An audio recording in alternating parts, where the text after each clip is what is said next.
Now at 10, we'll show you how one LDS missionary is recovering after he was stabbed while serving in Colombia. Plus, a suspect arrested in the murder of an Ogden man whose body was found off of I-80 in Tooele County, what police say led up to the murder. And President's Day seems to be mostly observed by mattress sales and skiing, but ABC4's Craig Worth has a story from presidential visits to Utah dating back 148 years in your Worth watching. Live from Utah's first TV station, ABC4 News celebrates 75 years. Hello, I'm Sarah Murphy. Thanks for joining us this evening for ABC4 News at 10. We begin tonight with an update on the case of an Ogden man whose body was found off I-80 on February 15th. Utah Highway Patrol arrested the man as a murder suspect in the case. Police identified the body as Anthony Bracamonte of Ogden and arrested Bracamonte's friend, 30-year-old Alex Alejandro Moore. Another male told police that Moore began physically fighting with Anthony on the side of I-80 when Moore shot the victim about 5 times. Moore then got back in the car and threw the victim's phone and his gun out of the car. Moore was arrested in Washington County. Police say he'll be taken later to Tooele County. And an update tonight on the victims of the Care Flight plane crash that killed 5.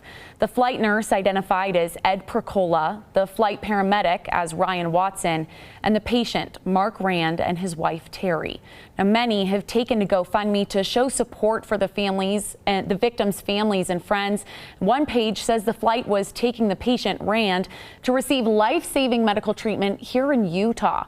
Officials say they're still investigating into what caused the crash. And a missionary for the Church of Jesus Christ of Latter-day Saints is in stable condition and recovering from severe wounds after being stabbed in Colombia on Friday.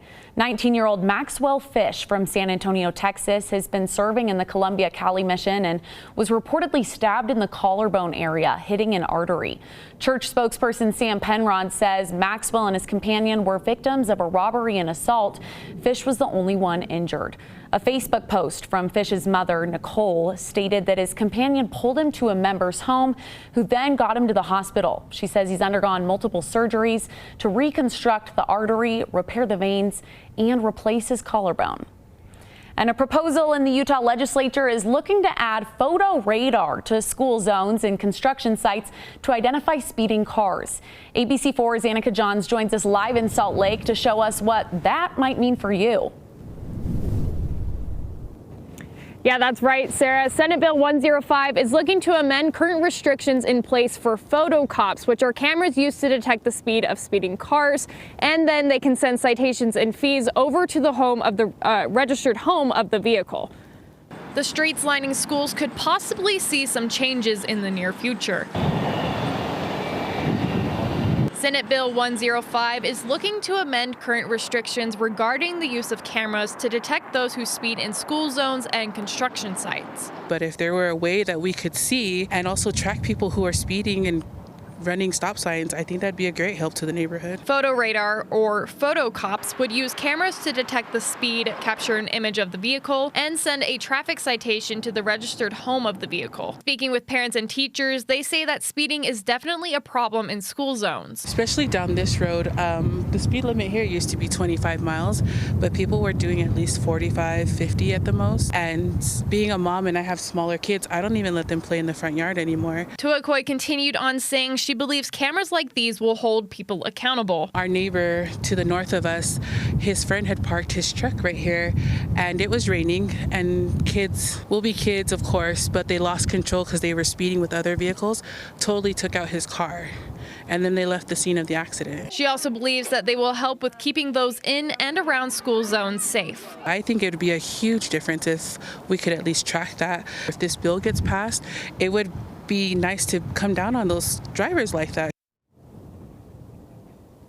Tuakoi continued saying that just in her own neighborhood and in front of the school, she's seen cars go out of control from speeding, crash into trash cans, and one almost hit her son because they were driving too fast or were distracted by their cell phone.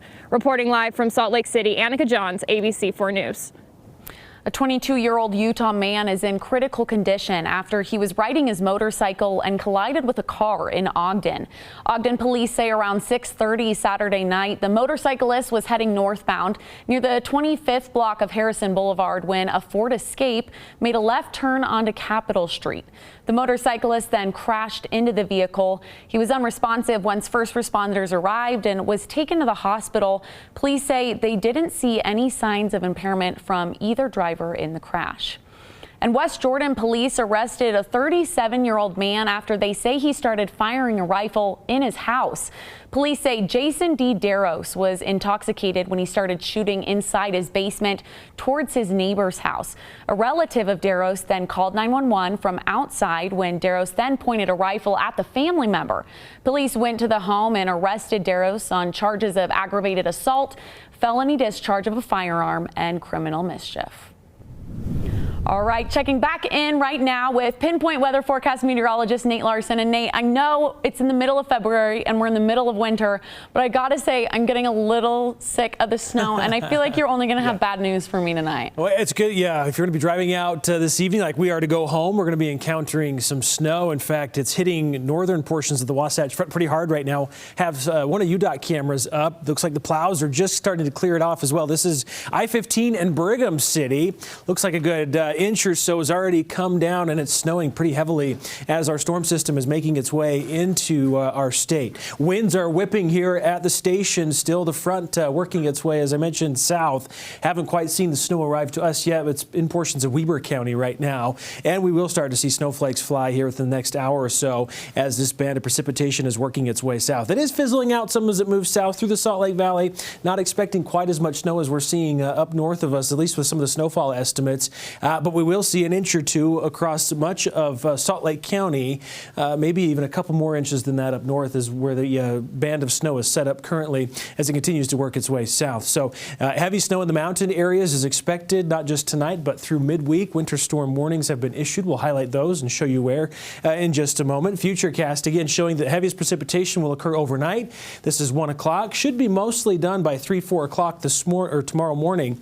And we will likely encounter some slick conditions as you head out tomorrow morning as well, but the heaviest snow will be out of here, and then scattered snow showers will increase Monday afternoon with another front moving in tomorrow evening into Tuesday. So 32 overnight, generally 1 to 4 inches for the Wasatch Front. St. George 33, partly cloudy, winds southeast at 5 to 10 miles an hour. Again, how much snow is going to pile up in the mountains? We'll break down the forecast coming up. Sarah?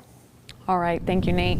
Nearly 60 migrants from Turkey are dead after a boat they were crowded on crashed into rocky reefs and broke apart off the Italian coast.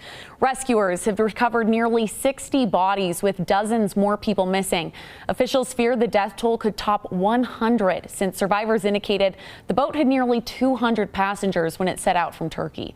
At least 80 people have been found alive after they reached the shore along the Ionian Sea. And the major winter storm that pummeled parts of California and the West Coast now making its way across the country. Here's ABC's Andrew Dimbert with the details.